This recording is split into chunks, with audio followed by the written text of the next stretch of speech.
Oh, that was great. I can't. You can't hear me? Oh, that's my fault. Now you can.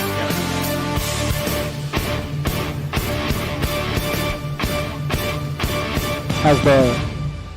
Can you tell? Is the...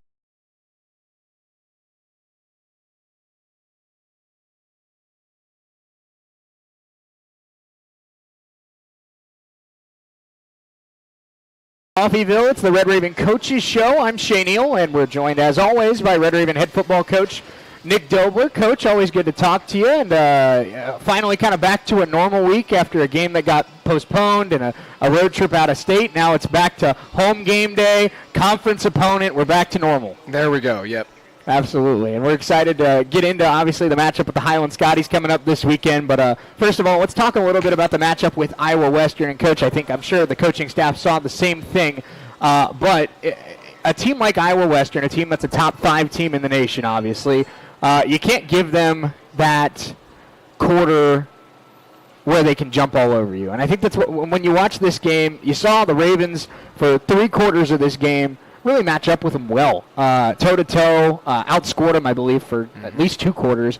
But there was that stretch at the end of the first quarter into the first half of the second quarter where boom, boom, boom, a couple 3-and-outs, a couple sacks given up, and all of a sudden Iowa Western finds the end zone 3 times, and you're down 20 points. And against a team like that, it's just almost impossible to claw back from that. Yes, we self-inflicted ourselves pretty good that first half. Very unfortunate because then when we come out at half, after half, we're sitting there, trying to find answers and figuring out ourselves why we, was just self-inflicting our wounds. And, it was awesome seeing, though, the guys come back in the second half and perform the way we can when we just go out and execute. I mean, that just proved to us, proved to the players, too, in which we believed in, that we can go compete against anybody when we play, well. We're just kind of inconsistent right now. Well, and Coach, I was actually talking yesterday with one of the top high school head football coaches here in Southeast Kansas, Chris Haig at West Elk with the Patriots, one of the best 8-man teams in the state. They're currently undefeated, ranked, I believe, number 9. But he said something similar. They won a game 54-44 last week, and he gave credit to his guys for they would make mistakes. They would have plays where they gave up a chunk play or gave up a sack or had a turnover, what have you. But it's all about the short memory. And he said, something that our team really did well, and I think experience plays a role in it. I think just, having that belief and that confidence in yourself plays a role in it. But being able to know that, in the game of football, you're never going to have a perfect game. And you're never going to be, it's very rare that you're Jared Goff and go 18 of 18 and don't make a single mistake the whole night.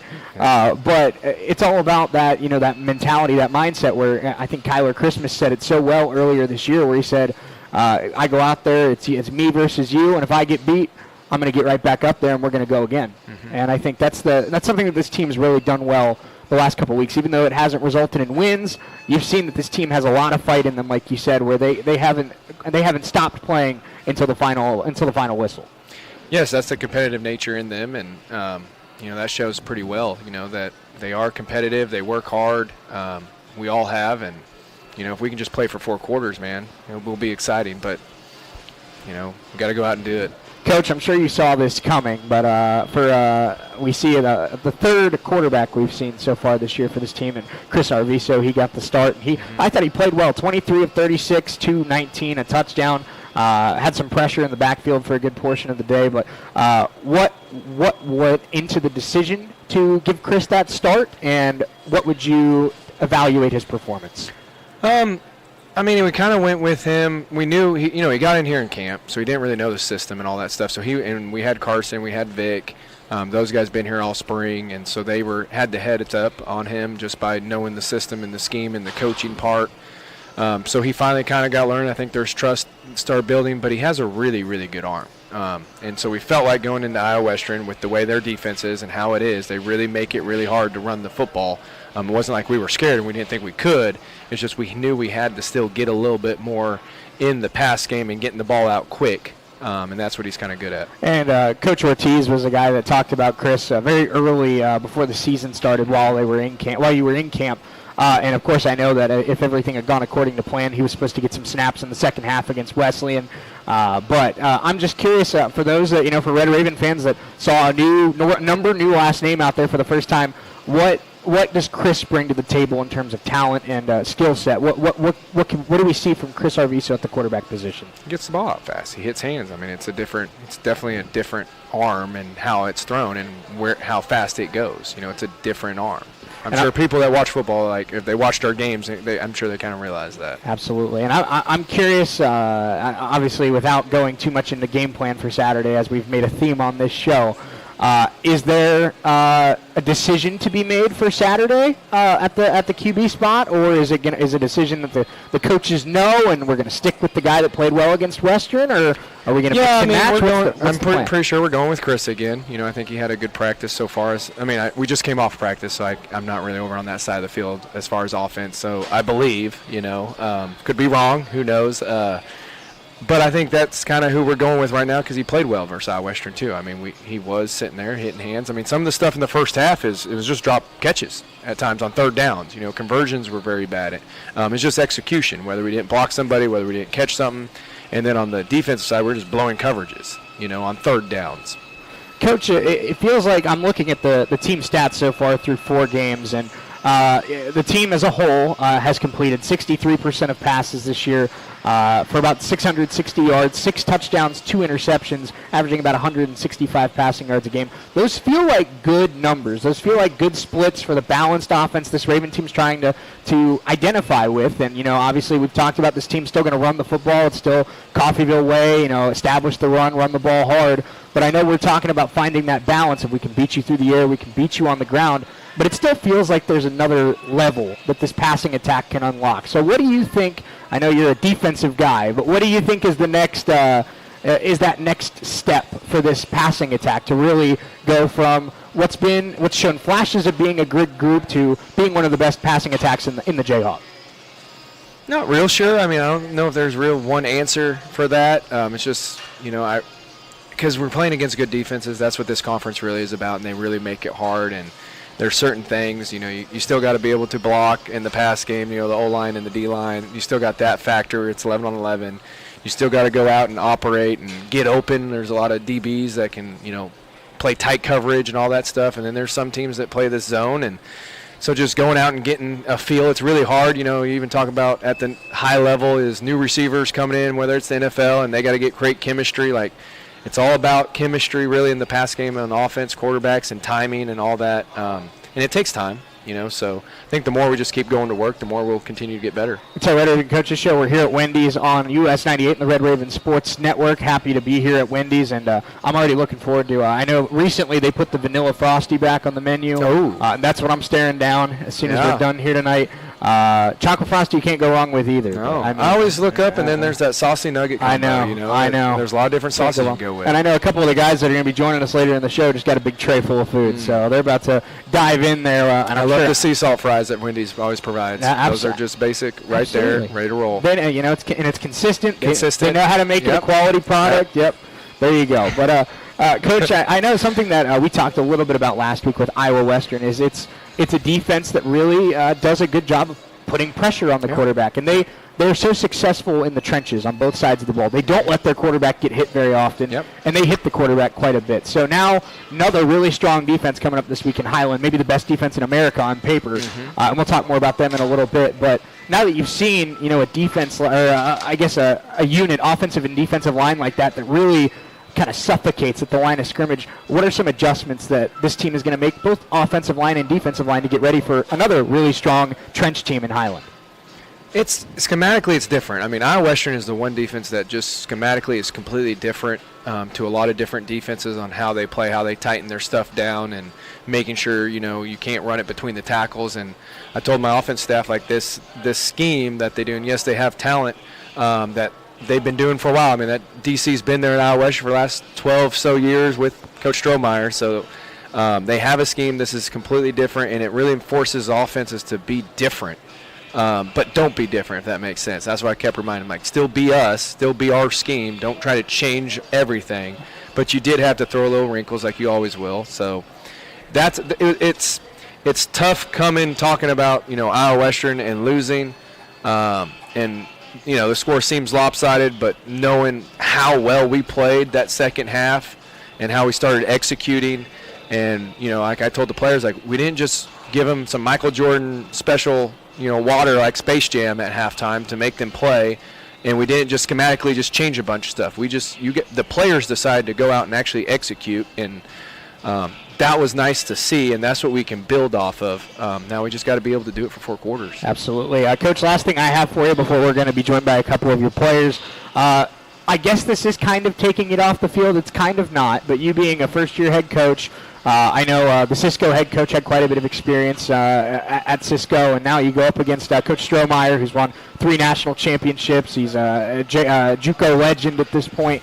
What are some things, if there are takeaways, and maybe it's just another game for you, but when you go up against coaches like that, or even here at CCC when you interact with a Jeff Leiker or a Bryce Saya or a Jay Herkelman, guys that have just a lot of experience as a college coach, a college coordinator, a college guy that has had a lot of success, what are some of those takeaways you have as a young head coach that's trying to learn something each week?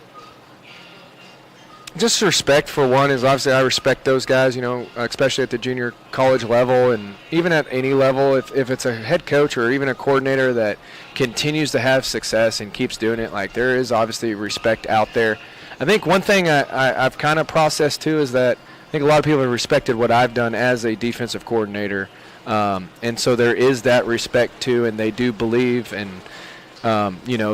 they're there encouraging me. That's the other part of it all. Talking to Coach Leiker, even Coach Herkelman has said something to me with the conversation, and Coach Saya is, they're all still there to support and know there's going to be ups and downs and, new stuff, but just to continue to support me is awesome. Absolutely. It's our Red Raven Coaches Show, of course. We expect a great defensive, physical battle this weekend between Highland and Coffeyville. But, Coach, before we start talking about the Scotties, we got a couple of your guys hopping on the show coming up next. Who's going to be joining the show tonight? We got our tight end, Breck Long. We got our linebacker, Kamari Johnson. We got our receiver, Jalil Boast. Great stuff. Well, we're going to be joined by 2 of those guys coming up next. We'll have the last one join Coach to talk about Highland at the end of the show. Let's take a quick 2-minute timeout. We'll be right back here on the Red Raven Coaches Show on US 98 and the Red Raven Sports Network.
Can you both hear me okay?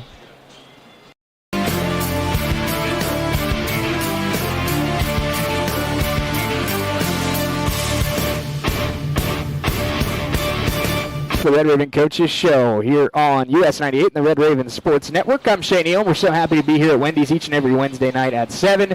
We're now joined by a couple playmakers on the offensive side of the ball. Tight end Breck Long, as well as wide receiver Jaleel Boast. Thank you guys for being here. We appreciate it. How are you? Good. How are you? Doing well. Doing well, and excited to talk to both of you guys as we kind of talked about with Coach at the start of the show. Obviously, not the result you wanted against Iowa Western, but I think, like Coach said, second half very different from the first half. I think there are positives to take away from that game. I think the team in the last quarter and a half really executed well, and I think now I'm sure the offensive side of the ball especially has some confidence going into Highland this week. No, for sure. It's definitely a tough loss coming off the previous week as a bye week, trying to get ready and prepared for number 2 team in the country. First quarter obviously didn't go the way we wanted to, like you said, but it's a good thing knowing that we got kids that can turn that around and try and execute that in the second half. Well, a late touchdown scored in that game was by the man sitting here to our Jaleel Boast. And Jaleel, your first touchdown of the year, and I'm sure, obviously you'd rather it be with the team winning or to take the lead or something like that, but still, for a guy from Charlotte, North Carolina to be out here, on that JUCO grind here in southeast Kansas to find the end zone for the first time, that's got to be pretty cool for you. Oh, yeah, it was a great feeling. I just wanted to get in the end zone and just enjoy it with my teammates as much as I can for real. Well, I got a question for both of you. It's a question I love asking all the players this year because there is just so much talent on this team. But both of you play in really good position groups. And we'll start with Breck because, Breck, you went from playing with guys like Remington Easley last year as well as Jaden Dozier. Now you're kind of the leader of that room, but you have Cam Paul who came in and has displayed some really impressive talent, a couple other guys in that room as well. What's it like playing with the guys in the tight end room, and what do they bring to practice every single day? And just really, making it because, there's some places where the tight end's just an extra offensive lineman, but here at Coffeyville, it's an extra playmaker. Yeah, no, it's a great experience here at Coffeyville. We got Cam Paul. He comes in.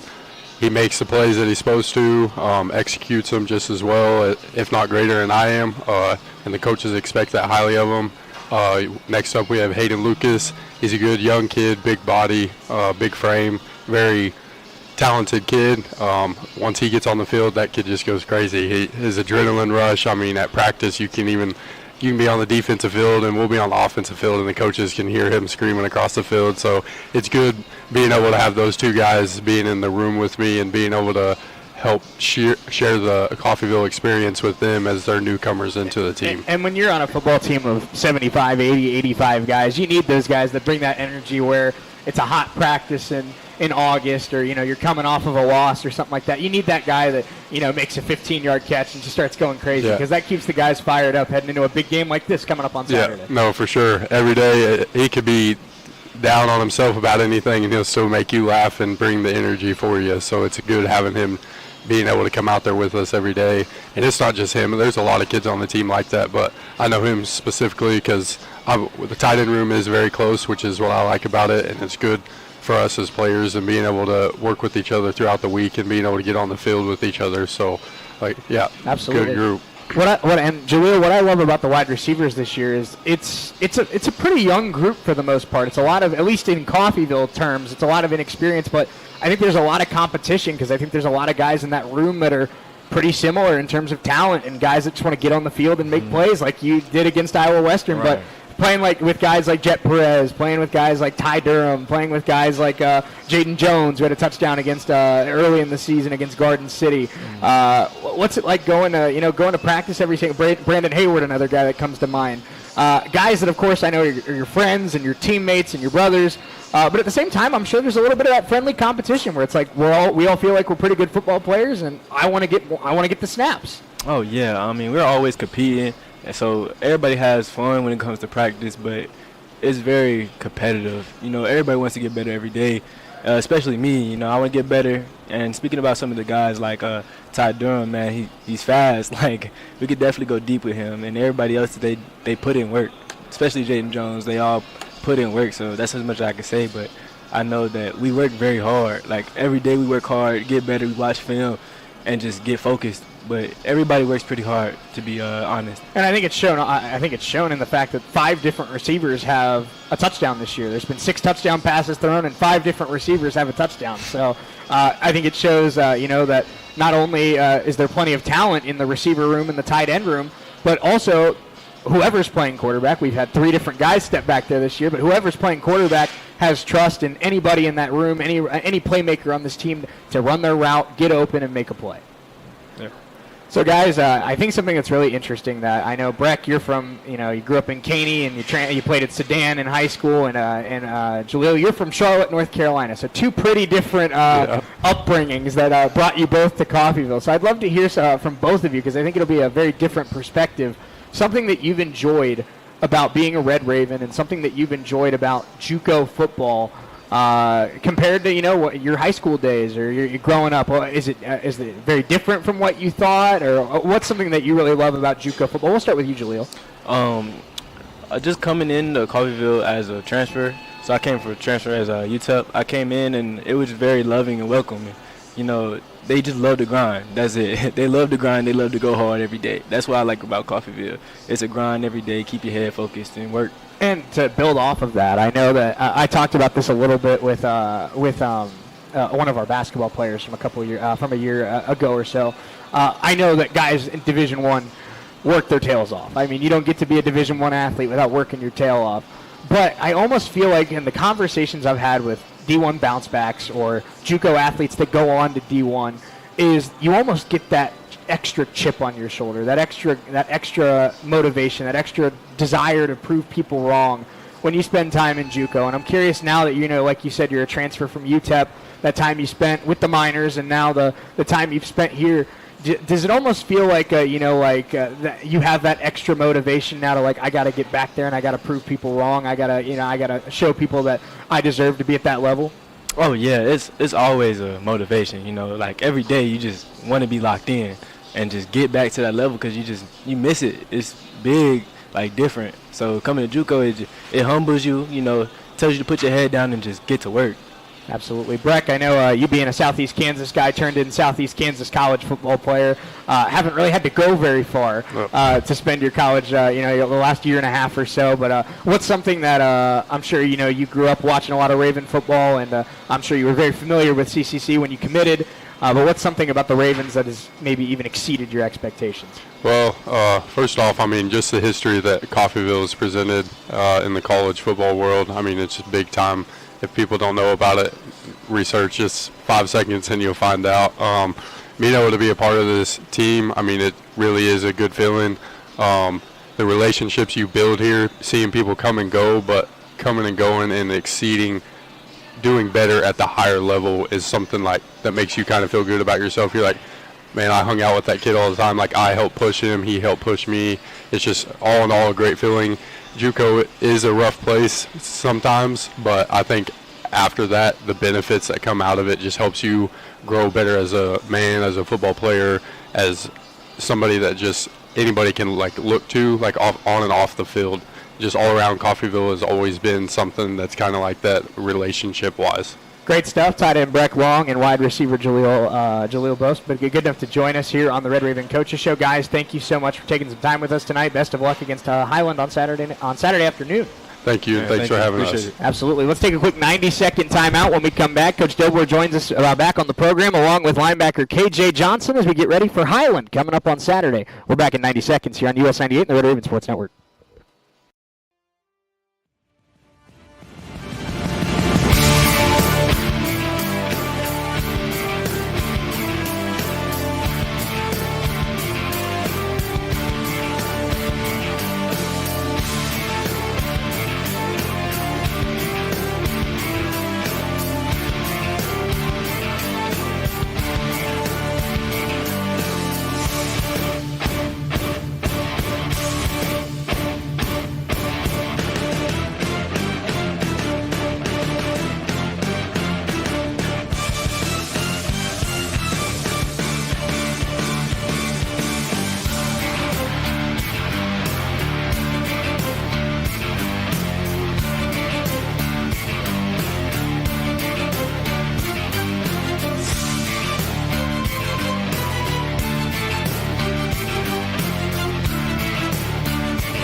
Show here live from Wendy's in downtown Coffeyville. We're here on US 98 and the Red Raven Sports Network. I'm Shane Neal. We're now rejoined by Coach Dobler, as well as joined by sophomore linebacker KJ Johnson. Thank you both again for being here.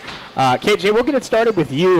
This defense, obviously, it's a Raven tradition that it's a strong defense that shows up on Saturdays, but one of the best run defenses in the Jayhawks so far this season. I don't think it's been a bad passing defense either, but you being one of the returners for this unit, what have you seen from both the returners and from the young guys that's allowed this unit to be one of the league's best through the first 5 weeks of the season? Just coming in, putting emphasis on stopping the run and not allowing teams to have their way with us and run the ball on us. That's just being one of our main goals and focuses, just stopping the run. And what's something, I know you played more in the second half of last season versus the first half. You started getting more and more reps towards the end of the year. But what's something that, whether it be spring ball, whether it be off-season workouts, or just something that kind of clicked for you on the field this year that you feel like you're stronger at as a sophomore versus a freshman? What do you think's made you a better football player?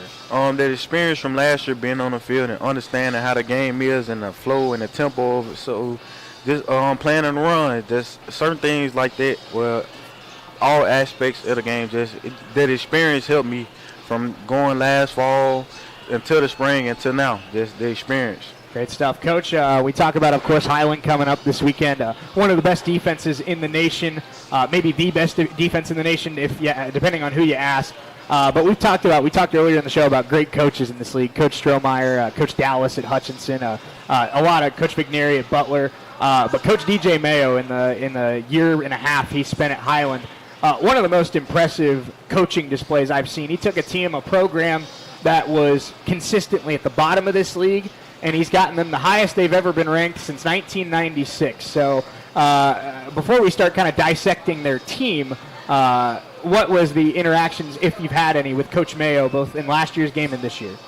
Well, yeah, last year was the first time. The year before, you got a little taste. 2 seasons ago, you got a little taste of him being the DC, and Coach Powers was the head coach. And then, that last year when they beat us, met very much respect. I mean, they're well coached. You could tell real quick, like, it ain't just about talent and all that stuff. They're a well coached team. They know exactly what they need to do. They execute. They don't hurt themselves.